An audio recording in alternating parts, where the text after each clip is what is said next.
with spending money. And this has been something that, since this salary cap was put into place, that the narrative and the selling point by teams, presidents, and the media is you can't spend money on certain guys at certain times when their contracts come up because the quarterback has taken all the money. And I'm happy you said that, because this is what the brother said. He said, quote, "There are different things you can do, especially with a rookie contract, as opposed to a veteran who is making a considerable part of your salary cap." So he's basically saying, when you got a vet who's sucking up most of your salary cap, how you going to build a winner? I don't know where he gets that from. I don't know where he's getting it from. I could go all the way back to our championship team. Okay. And this is obviously the salary cap continues to elevate over the years. Whatever the cap was when we played is $100 million, whatever the number was. You know how many dudes on our team made crazy money? Our entire damn team. Rich McKay and Tony Dungy figured out how to build a championship winning team. And then John Gruden came in, obviously, and we went to the Super Bowl. But Keenan McCardell's making money. I was making money. Warren Sapp making money. Simeon Rice, Derek Brooks, Rondé Barber, Brian Kelly. I mean, I could just name all. Everybody made what they were supposed to make. Everybody was in the top 5 highest paid at their position when we won the Super Bowl. Now I fast forward to the world that we live in today. The Rams, Aaron Donald, okay, Jalen Ramsey, Todd Gurley, Jared Goff, Robert Woods, Cooper Kupp. I could go on and on and on about them continuously spending money. They went out after the Super Bowl and gave Jared Goff another $100 million. That's true. Hey, man, they got some money. We found Aaron Donald some money. We're going to find you some money. After have given Todd Gurley record-breaking money. Then they trade for Jalen Ramsey and give him record-breaking money. Then they address Robert Woods when they traded for him and signed him. I mean, they got him in free agency. Then Cooper Kupp got his extension. So this narrative that's out there that you cannot build a winning team because you pay your quarterback all this money, that ain't nothing but just a bunch of smoke and mirrors, man. The Tampa Bay Buccaneers, they just brought everybody back. Tom Brady is getting paid. He ain't playing for free. Well, he ain't playing. He's only getting $25 million. Man, that's a lot of damn money. It is. But when you got Dak and these guys making 40, what's wrong with the Dallas Cowboys? They paying everybody too. And that team looks like, on paper, you're right, a competitive team with a new defensive staff that should come in and help the defense, because that was the Achilles heel to their team. But did they do that when Dak, at the time, seemed like his salary was just $500,000? But okay, all this stuff is planned. This isn't all of a sudden, Brian, today we got to sign all these players. I know that I have to sign you in 2024. I'm already prepared to sign you in 2024.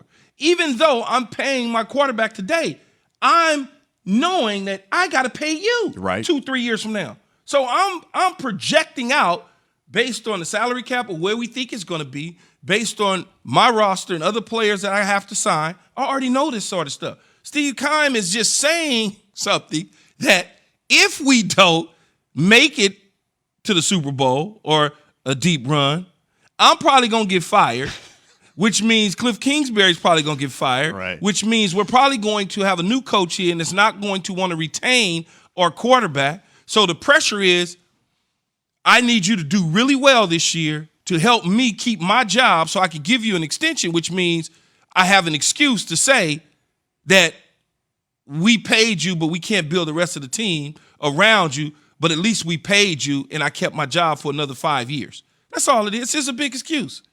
That's all it is. Seattle paid Russell Wilson. They paid Tyler Lockett the other day. They getting ready to pay Jamal Adams. They paid Bobby Wagner right after they paid Russell Wilson. So give me a team that can't pay anybody after they pay their quarterback. Name one team. Give me one team. Because my nephew can't guard Mike, slant Mike as they like to call him. Right.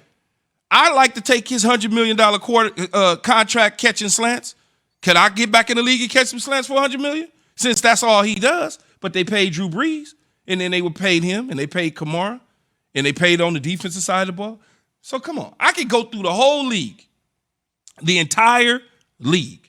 Everybody's getting paid. The Green Bay Packers are getting ready to pay Aaron Rodgers, even though he ain't on a rookie deal. Getting ready, if he goes back, to give him 3-year, $150 million. And they just paid Kenny Clark.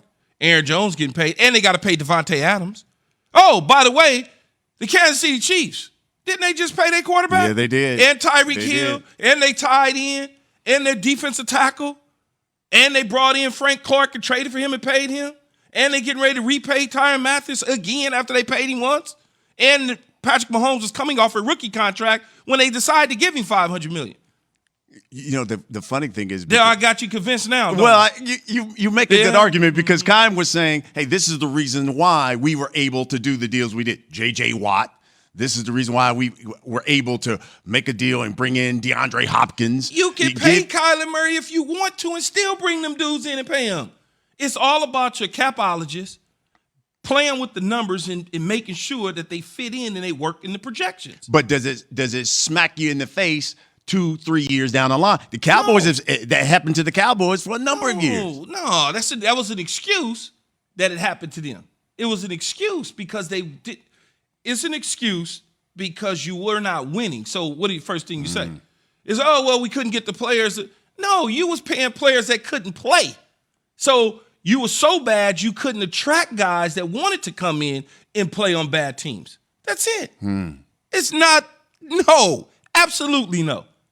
Absolutely no. And so when you look at teams around, Baltimore, Cleveland. Pay them. Give them their money. Baker. Pay them. Really? You pay them. You give them their money. Do you wait this year, especially in Cleveland, to see if Baker can take this and elevate this team now to possibly the Super Bowl because you've got everything around him? I don't know that they're a Super Bowl appearing team this year. They certainly are in the mix, but so is Kansas. I mean, it's Kansas City and then everybody. Kansas City's they're up there. They're so in front. They're so far in front of everybody else that it's interesting to see if Cleveland could get there. But Cleveland's a really good team. Yeah. Baker has consistently gotten better over the years since his rookie year. He's just gotten better as a quarterback. Second half of the season, we saw what he was able to do once he learned the offense and things slowed down for him within the system, a brand new system. I think he's had like 4 or 5 different play callers in his head since he's been a rookie. Right. And he's had 4 head coaches if you want to include the interim head coach. So it's like it's different. But I'm paying him.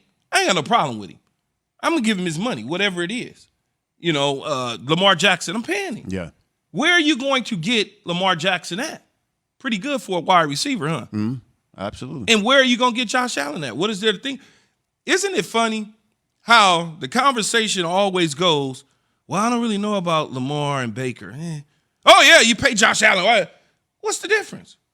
What's the difference to Josh Allen, Baker Mayfield, and Lamar Jackson? There is no difference. They all got 3 unique different styles that fit what that particular team is trying to do. But we elevate Josh Allen after 3 poor seasons.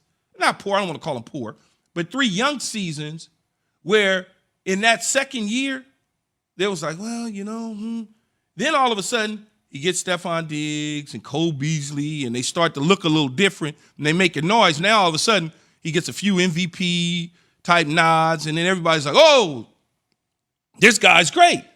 But Lamar wins the MVP, and we still sitting up going, we don't really know about this guy. Like, come on, man, y'all need to stop. That's what they want. Ain't nothing wrong with that because that's what they like. And I'm sure if he was on the open market, there'd be 20-some other teams lining up for his services. Without question. So I don't even understand why we even had that conversation about paying him or not paying him. Well, and then the unique side of it too, Brian, is we always got to say, and not from a negative standpoint, but we always got to say, well, his mother's doing his deal. Okay, so what does that mean? His mother's doing the deal. Well, we hope that the Ravens don't take advantage of. Well, I don't think the Ravens will be able to take advantage of the situation because the market is the market, period. The numbers are the numbers. It's not like she's not going to walk into her lawyers and say, what do you think about this? Right. Or walk into an agent that's behind closed doors that you don't know anything about because she's talking directly to the team and not an agent, a certified agent that's giving her advice. Think about what I just said. You really think that she doesn't have some advisors in the back room telling her and advising her of the pluses and the minuses of a particular deal that may be presented to her? No, I